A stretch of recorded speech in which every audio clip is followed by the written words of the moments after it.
Sir మీరేం చదువుకున్నారు sir actual గా? నేను BTech mechanical engineering. Mechanical engineering చేసి బిజినెస్ చేసి ఇప్పుడు రాజకీయాల్లోకి వచ్చారు. మేడం మీరు నేను ఎంఎస్సి ఫుడ్ అండ్ న్యూట్రిషన్ చేశాను.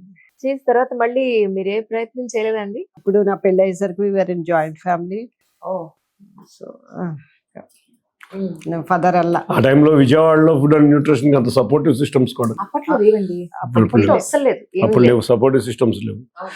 అప్పుడు హైదరాబాద్ లో 1-2 చోట్ల ఉన్నాయి కానీ హైదరాబాద్ లో కూడా సపోర్టివ్ సిస్టమ్స్ లేవు. రీసెంట్ గా నేను ప్రీవియస్ ఇంటర్వ్యూలో కూడా అదే అడిగాను. విత్ ఇన్ 1 year లో పెళ్ళైన తర్వాత డివోర్స్ తీసుకునే జంట ఆల్మోస్ట్ 20 to 30% పెరిగిందండి. సో ఇన్నాళ్ల మీ దాంపత్య జీవితంలో మీ ఇద్దరి మధ్య ఏదైనా అభిప్రాయ భేదాలు వచ్చినప్పుడు, అలకలు వచ్చినప్పుడు దాన్ని ఎలా సాల్వ్ చేసుకున్నారు? ఫర్ ఎగ్జాంపుల్ ఏదైనా ఇప్పుడైతే అలకలు అయ్యి చాలా తక్కువ అయిపోయినాయండి. పెళ్ళైన కొత్తలో అయితే ఒక 5 to 10 years వరకు అలకలు ఉంటాయి కదా. అలకలు అయ్యి తప్పకుండా ఉంటాయండి. అలకలేకపోతే అసలు లైఫ్ ఏముంటది, ఆ థ్రిల్ కూడా ఉండదు. కరెక్ట్. ఎప్పుడైనా అలా సినిమాకి తీసుకెళ్ళపోయినా కూడా అలిగేదాన్ని. రాను రాను మెచ్యూరిటీ వచ్చేస్తది కదా. సో అంతేగాని ఎప్పుడు ఈయన అసలు ఈయనతో కుదరట్లేదబ్బా నాకు, ఎందుకు వచ్చింది, ఇంకొక ఆప్షన్ అనేది మీ మైండ్ లోకే రాలేదు ఇన్నాళ్లలో? రాలేదండి. ఆప్షన్ రాలేదు కానీ ఆల్టర్నేటివ్ చాయిస్ చూసుకుంది. ఫ్రెండ్స్ తో వెళ్ళటం అంటే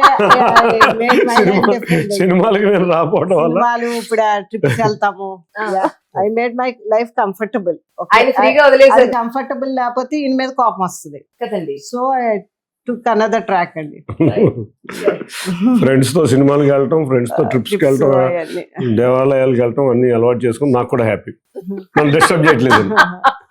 ఇప్పుడు ఆయనున్న ఈ బిజీ స్కెడ్యూల్లో ఆయన గురించి మీరు భయపడే, బాధపడే విషయం అంటే ఏమనుకుంటారు? సరిగ్గా నిద్రపోవట్లేదండి. వెరీ తక్కువ టైం పడుకుంటారు. మిడ్ నైట్ 3 o'clock మేలుకు వచ్చినా లేచిపోయి కూర్చుని టీవీ చూస్తారండి. నేనంట పడుకోండి ప్రశాంతంగా, మనశ్శాంతిగా ఉండండి అని చెప్తూ ఉంటారు. పడుకోమంట మీద యూ నీడ్ రెస్ట్ అని చెప్తాను. ప్రశాంతంగానే ఉంటా, టీవీ చూసుకుంటే ప్రశాంతంగా ఉంటా. అదే ఒక అవకాశం. అంటే మీ హెల్త్ గురించి మీరు ఏం కేర్ తీసుకుంటున్నారు సార్? అయ్యో నారాయణ, నా హెల్త్ గురించి కేర్ తీసుకునేంత అవకాశం లేదంటారా? అవకాశం ఉంది, బట్ నా లిమిట్స్ లో నేను ఉంటాను. ఓ హెక్టిక్ ఏది తీసుకోను. నేను ఓన్లీ ఫుడ్డే కానీ నాకు వేరే అలవాట్లు కూడా లేవు కాబట్టి ఏమి హ్యాబిట్స్ కూడా లేవు కాబట్టి నాకు పెద్ద దాని మీద దృష్టి ఎక్కువ పెట్టలేదు ఇంతవరకు. ఓకే, ఫుడ్ హ్యాబిట్స్ లో కొంచెం చేంజ్ చేసుకుంటా ఉంటాను. మీకు ఫిల్మ్ ఇండస్ట్రీలో చాలా మంచి పరిచయాలు ఉన్నాయని విన్నానండి. అంటే మీరు ప్రొడ్యూసర్ గా ఏమన్నా చేస్తున్నారా, లేకపోతే ఆ ఇండస్ట్రీ ఎలా పరిచయం అంటే ఎలా చెప్తారు? ప్రొడ్యూసర్ గా చేసలేను కానీ యాక్చువల్ గా చాలా మంది మిత్రులందరూ ప్రొడ్యూసర్లు ఇక్కడి నుంచి వెళ్ళిన వాళ్ళు. చూస్తే మన మైత్రి రవి కానీ, నవీన్ కానీ, లేకపోతే నిన్న సాహు కానీ, నిన్న ఇది తర్వాత 14 Reels కానీ, శంకర్ అనిల్ కానీ, సుధాకర్ అతను, వీళ్ళందరూ కూడా మేమందరం కలిసి రెగ్యులర్ గా హైదరాబాద్ లో కలిసి ఉండేవాళ్ళం. అందరూ most of the people are from Vijayawada. చిన్నప్పటి నుంచి కలిసి ఉన్నవాళ్ళం. ఆల్మోస్ట్ అందరూ కూడా బాగా పరిచయం. అట్లాగే అంతా విజయవాడ నుంచి వెళ్ళాము. తర్వాత అంతా అక్కడ సొసైటీ అందరూ మా ఏజ్ గ్రూప్ అంతా ఒకటే కాబట్టి అందరం రెగ్యులర్గా కలిసేవాళ్ళం హైదరాబాద్. నేను బిజినెస్ చేసేటప్పుడు వాళ్ళు కొత్త మూవీ స్టార్ట్ అయిన కాడి నుంచి కూడా నేను ఫ్రమ్ day 1 నుంచి అందరూ పరిచయం. అసలు వీళ్ళు day 1 నుంచి అట్లా పరిచయాలే కానీ ఏదో ఒక సినిమానో 2 సినిమాలో ఏదో డిస్ట్రిబ్యూషన్ లాగా తీసుకుని సరదాగా చేతులు కాల్చుకున్నాను కానీ సినిమా ప్రొడ్యూసింగ్ అయితే ఏది చేయలేదు. ఇప్పటికీ కాల్చుకుంటానే ఉంటాను. అంతేనండి. ప్యాషన్ ఉంది. ప్యాషన్ కాదు, ఫ్రెండ్స్ ని హెల్ప్ చేస్తా కాల్చుకుంటూ ఉంటా. అంతకు ముందేమో సరదాగా వాళ్ళు ఏదో చేస్తున్నారు, ఏదో 1-2 డిస్ట్రిబ్యూషన్ చేసుకుని చేతులు కాల్చుకుంటారు. అప్పుడు మేడం మనలో ఎందుకండి మనకి ఆల్రెడీ చేస్తున్నారు కదా అని అదే రాలా. ఇప్పుడు కూడా ఆ టైప్ ఆఫ్ బిజినెస్ ఏదైనా చేసుకుని నేను సక్సెస్ అవుతానని కాన్ఫిడెన్స్, లాస్ అయినా సక్సెస్ చేస్తానే కాన్ఫిడెన్స్. లాస్ అయినా సక్సెస్ చేస్తారు మళ్ళీ అనే కాన్ఫిడెన్స్. ఏ రోజు అసలు అటువంటి అదే ఫెయిల్యూర్ అయినా కూడా ఏ రోజు ఇబ్బంది లేకుండా ఉన్నానంటే అదే చెప్పాను. మొన్న ఇందాక కూడా చెప్పిన ఆన్సర్ మీకు ఇప్పుడు రిఫ్లెక్షన్.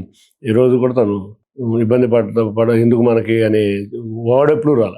ఇన్ని అప్ అండ్ డౌన్స్ లో లైఫ్ లో చాలా రకాల ఇబ్బంది పడి ఉండొచ్చు. అవి బయట మీరు చెప్పుకునే పరిస్థితి ఉండకపోవచ్చు. జనరల్ గా మీరు షేర్ చేసుకునే వ్యక్తి అంటే ఎవరు చెప్తారు?